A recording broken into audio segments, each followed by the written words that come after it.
আমাদের ইবাদত অনুযায়ী যদি রিজিক আসতো তাহলে এক প্লেট ভাতও হতো না। আমরা যেই পরিমাণ আল্লাহর ইবাদত করি, আল্লাহ তাআলা আমাদেরকে কি পরিমাণ রিজিক দেন একটু চিন্তা করে দেখেন।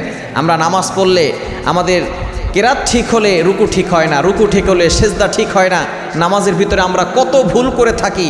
আবার অনেকে নামাজও পড়ি না, অনেকে শুধু জুমার নামাজ পড়ে, অনেকে জুমার নামাজও পড়ে না, শুধু ঈদের নামাজ পড়ে। এই ইবাদত দিয়ে যদি আমরা আল্লাহর কাছ থেকে রিজিক পেতাম তাহলে মনে হয় না 50 বছর মিলে ইবাদত করেও আমরা এক প্লেট খাবার আল্লাহর কাছ থেকে পেতাম। আল্লাহ তাআলা আমাদের ইবাদত অনুযায়ী রিজিক দেন না, আল্লাহ রিজিক দেন তার দয়া দিয়ে।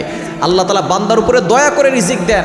সুতরাং ওই আল্লাহর ইবাদত করুন যিনি আপনাকে রিজিক দিচ্ছেন, ওই আল্লাহর ইবাদত করুন যিনি আপনাকে সকাল বিকাল খাবার খাওয়াচ্ছেন, আপনাকে লালন পালন করছেন। ওই আল্লাহর জমিনে, ওই আল্লাহর আসমানের নিচে আপনি থাকছেন, এত নিয়ামত ভোগ করছেন, কিন্তু আপনি আল্লাহর ইবাদত করছেন না। সুতরাং যারা ইবাদত করে না তাদের মতো কপাল পোড়া আর কেউ হতে পারে না। আসুন আমরা আল্লাহর ইবাদত করা শুরু করে দেই।